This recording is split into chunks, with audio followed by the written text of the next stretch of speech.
Welcome everyone to the National Honey Show. As it's drawing to a close this year, we're delighted to welcome in the studio Dan Etheridge and Maggie Gill, who have been working hard on a threat to beekeeping, which is on the horizon and could be something really major coming along.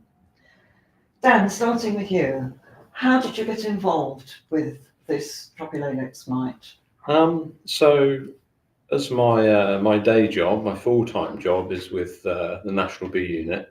Concerns around tropilaelaps probably started for us, and Maggie obviously worked for the National Bee Unit as well. And we used to have conversations about tropilaelaps and how it might impact the UK, and were we prepared for it, and did we know what we were looking for? Were beekeepers prepared for it? Did they know what they were looking for? And that kind of sort of led us into this, which has now been a sort of 3-year long process of kind of wanting to educate ourselves so we could then pass that knowledge on to beekeepers. And we've essentially just been learning more and more about it, and that's got us involved in more research projects, and it's kind of just snowballed and grown really.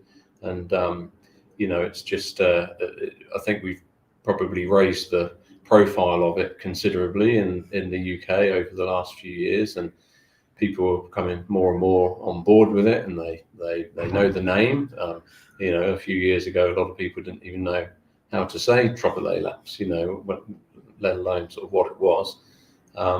So yeah, it's just kind of grown and grown. So the way we got into it was largely through our own sort of interest in what it was and what sort of threat that it was going to pose to UK. You've got a bit of a team working on it together, yes. Exactly. And Maggie, you've just given us a really interesting lecture on the subject.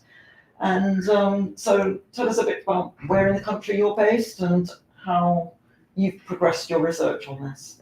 So I'm based just outside Swansea in Wales. So when Dan and I worked together in the National Bee Unit, the very first piece of work we did was looking at detection of tropilaelaps and how might the National Bee Unit inspectors monitor for tropilaelaps effectively. And we had a procedure that bee inspectors would do when they did inspections, but it hadn't actually being trialled on colonies that were infested with tropilaelaps. So it's very hard to know whether those detection techniques would actually work. So the very first project was, somewhat basic in can we find tropilaelaps mites in hives infested with tropilaelaps? So we did a project in Chiang Mai in Thailand in 2023 and trialled the detection techniques, and some were quite good, some weren't very good, and we refined that detection process that the National Bee Unit bee inspectors use.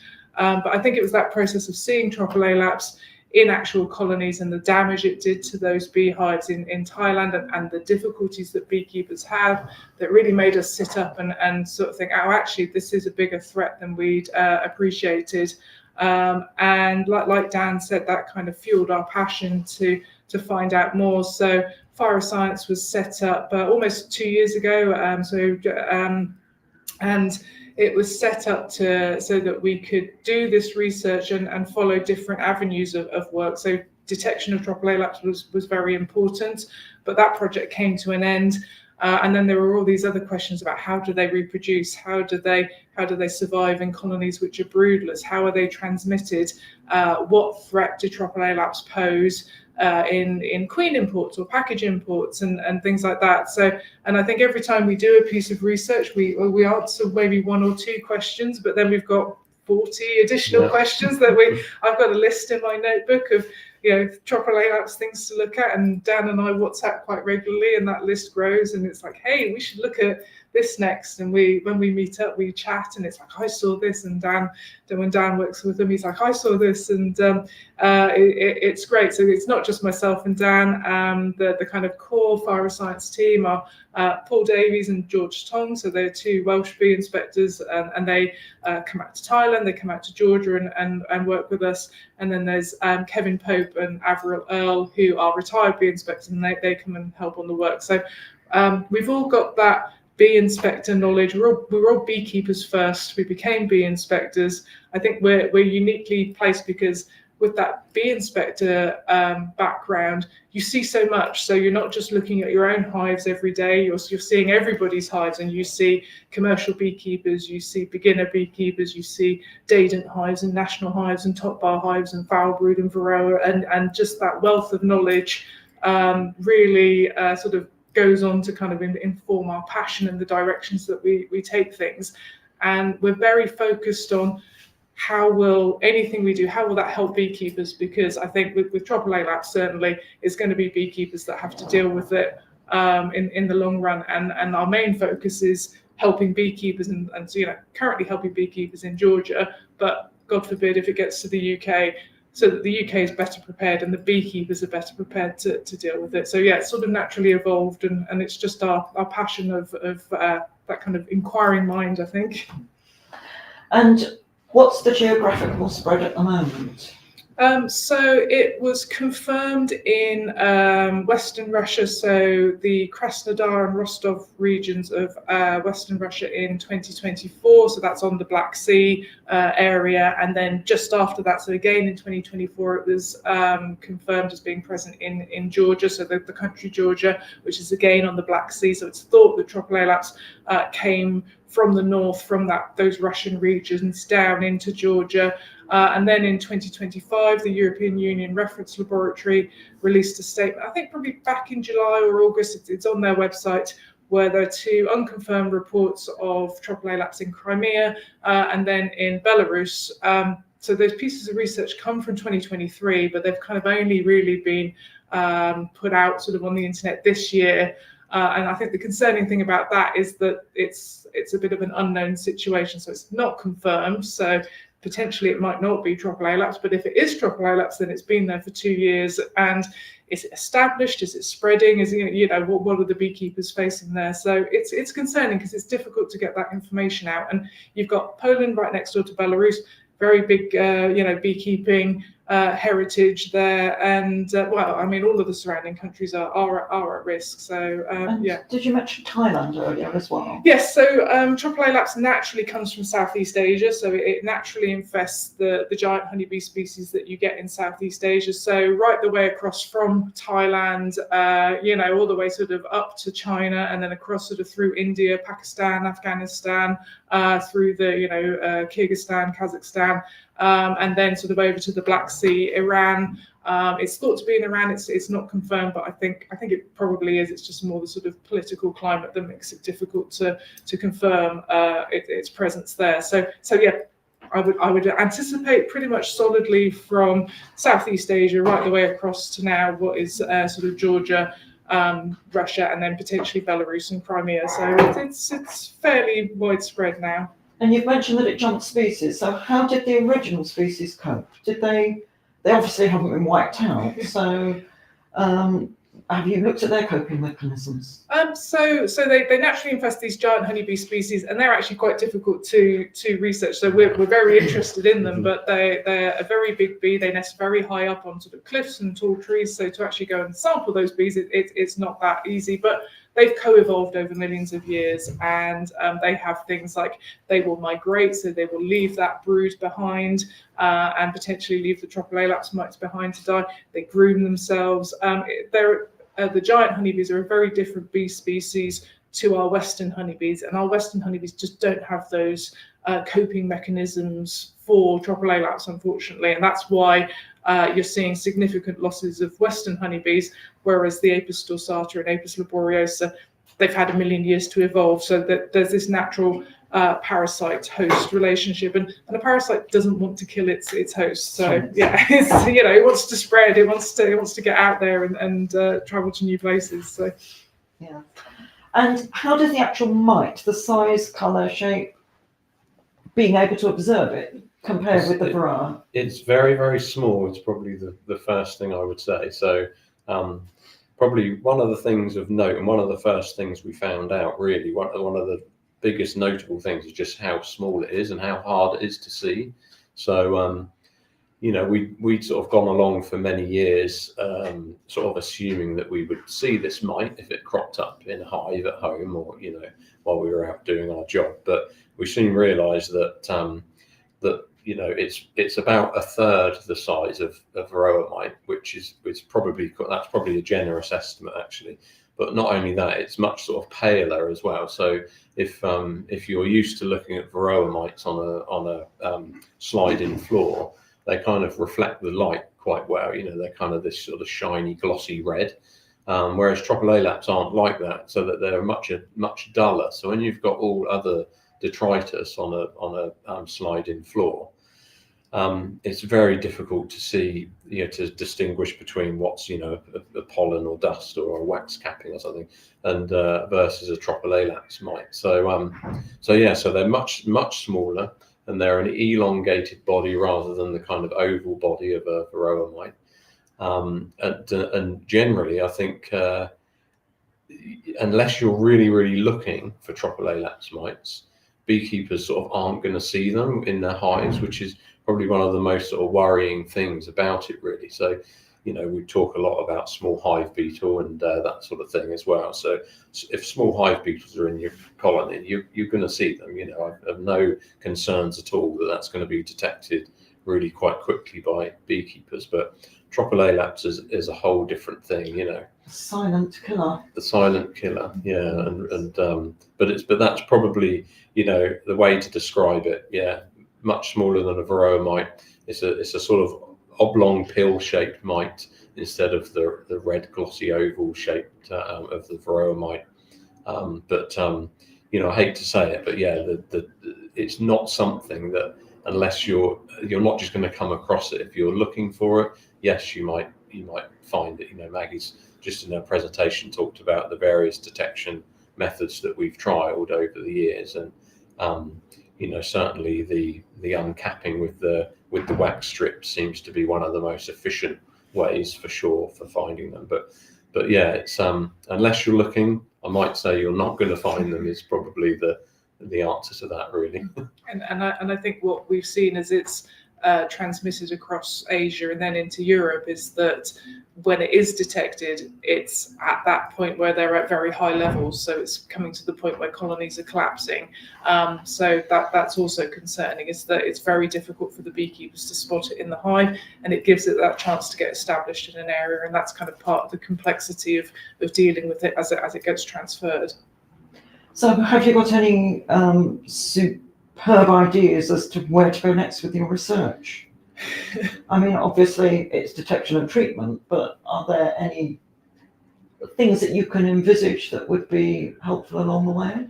I think currently it's very early days, and I think when so we started our work in Asia, in Thailand, and obviously the climate in Thailand is very, very different to Western beekeeping, whether that's North America or Europe or the UK. But the beekeeping is also very different, and that's partly due to sort of cultural differences, but it's due to the fact that tropilaelaps has been in these countries for, since Western honeybees were introduced to the country. So the colonies are a lot smaller than you would get with Western hives.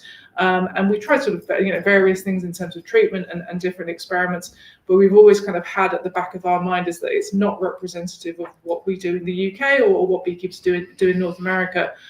Since tropilaelaps arrived in Georgia, beekeeping is much more similar to what we would consider sort of traditional beekeeping. So they typically run dated hives. So in Thailand they don't use honey supers at all. They just extract honey from the brood, and you just have this single box with a very small colony. Georgia, it's much more similar. You have sometimes double brooded colonies with multiple supers, and you have these big colonies. And what we've seen there is quite big differences between the way the sort of population dynamic and how that tropilaelaps expands within the colony. So more work is needed on that, like the rates of reproduction. And unfortunately, the bigger the colonies, the more brood there is, and that kind of equates to more mites. And the very first time, so obviously Dan and I had seen it in Georgia, had seen it in Thailand several times. We then went to Georgia, and it almost felt like it was a completely different mite. I mean, we were worried when we were in Thailand, but we were just horrified when we got to Georgia. So treatments have been a big part of the focus this year, particularly helping the beekeepers in Georgia, because they're not really getting any support, certainly no governmental support and things like that. We've got a bit of a network there now. Irakli Janeshia, he is a Georgian beekeeper who we've worked with a lot, and he's embedded in that sort of beekeeping culture. He's a very knowledgeable guy. He sort of has a veterinary background, so he has that kind of knowledge of like treatments and pathology and how things spread. And we've really focused on putting together things that actually work for beekeepers on the ground, that they can, a treatment that you can use when you have got a honey crop on versus when you haven't, and whether it's using biotechnical control methods or chemical control methods or a combination of the two, and what works and what's practical. So I think 2026 is going to be a lot of focus on that, just controlling tropilaelaps so that people aren't losing their colonies. And then, like I said, there's this endless list of we need to, we need to look at how they overwinter. Can they survive on other bee species? Can they survive on mammals? So there's limited research to say that they can survive on rats. It would be interesting to find out more about their natural hosts and understand that better to kind of inform what we do. I mean, I think our list would probably be endless. You'll never get me off here if you keep me going on what needs to be done, because there's just so much to do. Yeah, so many questions. And how is all this research funded? So it's all sort of been funded by beekeepers. So Bee Disease Insurance has been very generous. They've funded the very first project that we set up and have continued to support us. Beekeepers associations have made donations. BIBA have made donations. Just individual beekeepers that have donated money. But yeah, it's all just little bits of funding here and there that we do talks. The time that everybody offers in the team, it's that's really how, that the money is obviously helpful, but without the people, it goes nowhere. So we all volunteer our time and our energy and our enthusiasm, and obviously that sort of goes a long way, combined with then the help that the likes of BDI and so on have given us over the last few years. It's that's really helped amazingly. I mean, that's what's really got this off the ground to start with. So how can the normal beekeeper who's just in the UK or in an area which luckily hasn't yet received the invasion, how can we help? So what I've been promoting this year is that I really do think that beekeepers need to start to monitor for tropilaelaps. I think that the best chance we have in the UK is that if we can detect it early enough, I mean, it's a slim chance, but there is a chance that we would be able to eradicate it. So a lot of the work we've done is developing those monitoring techniques that beekeepers can use. So go on the website. Also, if you have a look on our social media, there are educational videos on how to do, I think 5 or 6 different monitoring techniques, and do them. As a beekeeper, build them into part of your routine next season. I mean, it's a bit late this year, but next season go, right, every month I'm going to monitor for tropilaelaps, and hopefully you'll never find it. That would be the ideal situation. But unfortunately, I think at some point somebody somewhere will find tropilaelaps, and if it's early enough, then potentially we have the chance to manage it. We do live on an island. Mainland Europe, you're going to just have that natural geographic spread, because there's just sort of land borders, apart from the odd mountain range, which they'll probably end up sort of going around. Unfortunately, Europe has a bit more of a difficult situation, but I think we've got enough time, hopefully, and I think beekeepers need to educate themselves, know what to look for, know how to look for it, and So practice with other mites. Yes, Start with just learn the skills. Start with broaders. Yeah. Go down in size a bit to varroa, Yeah. and train your eye. Yes, yeah, absolutely, and practice the techniques, and I mean, they're not difficult techniques, but certainly the first few times we did them, it takes a bit of sort of getting used to, and I mean, the thing is to like Mag said, go on the website, look at the videos, because that sort of that all of that trains your eye. So the more you can see and visualize what you might be looking for, because one of the other things as well is that they are visible on the frame sometimes, and what beekeepers tend not to do very often is and why should they really, because shaking bees off of the comb is not always a particularly pleasant thing to do. We don't want to upset the bees and all the rest of it, but not particularly kind to the bees. But sometimes this is, absolutely necessary to really see what's going on under the bees, to see the comb. And again, with tropilaelaps, you're very unlikely to see a stationary mite, but a mite that is moving around the comb. They move quite uniquely and quite fast, and by shaking the bees off and just observing the comb, is also, you know, just that alone. I mean, besides which you're going to see other things as well. You might see people who've got other brood conditions and things that you may not know you've had, or you might suddenly see lots of varroa or something. So it's kind of an interesting thing to do anyway, and sort of should be part of your routine sort of health inspections, you know, overall. But yeah, really kind of training your eye, looking at what that movement looks like, how the mites move across the comb, and then actually doing it, you know, getting in there and, you know, like Maggie's videos show on the presentation, and it's all on the website for the uncapping, how that works, and then sort of what that might look like if there were mites under the cappings, and you know, just kind of, yeah, just a training your eye into what to look for is probably the primary thing. Is it, you know, believe it or not, it might not be quite what you expect, which it sort of wasn't for us really. You know, when we went to Thailand for the first time. And when the bee disease inspectors go and say they came to inspect a colony, would I be there with them looking through the hive?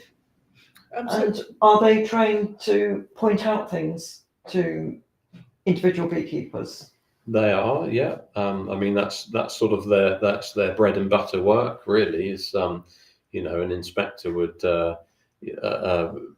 be, you know, again, shaking off the bees and looking at the comb underneath, and all the inspectors are trained. You know, part of their protocols, their standard operating procedures are formulated now to use these different methods that to train the people running the apiaries that they're inspecting. I would like to think so. I'd like to think that that's what they're doing. I'd like to think they're spending a bit of time to educate, you know, the beekeepers that they're working with. I think that's you know, sort of part of what they do, really. That would be brilliant, because as you pointed out, Maggie, they see so much more than we do in one single apiary. Yeah, and I think sometimes people are kind of nervous when the bee inspector calls, and generally it's foul brood related. But I would think if you are contacted by somebody from the National Bee Unit, take it as an educational opportunity. If you can, I mean, the inspectors will, if you're at work or something, the inspectors will go and do that inspection, and you know, they're all incredibly professional. But if you can be there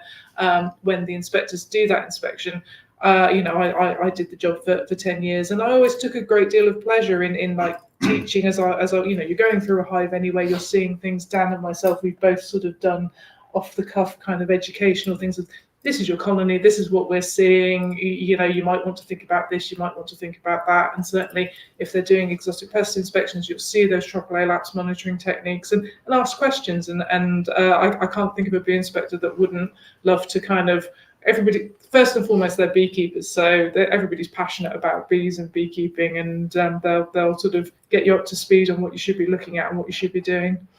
That'd be brilliant. And in fact, the National Bee Unit stand downstairs, mainly at the moment focusing, of course, on the immediate threat, the yellow-legged hornet. But you're a friendly bunch down there. They're easy to talk to, chatty. And, you know, it gives a good impression because they're not the bad boys. It's the EFB, the NFB that are the bad boys. Mm-hmm. And all the help that we can get to track these creatures down and keep it under control. As you say, what they need, what the parasites need, is a low-level infestation that keeps everybody happy. And sometimes it's beneficial both ways. It's when it gets out of control in one direction or the other that it causes problems. So yes, everybody keep vigilant, keep an eye on what's going on, visit your website, look at the training videos, and we'll look forward next year at the National Honey Show to a catch up on what's happening between now and then. Great. So thank you very much. Thank you. Thanks. Thank you.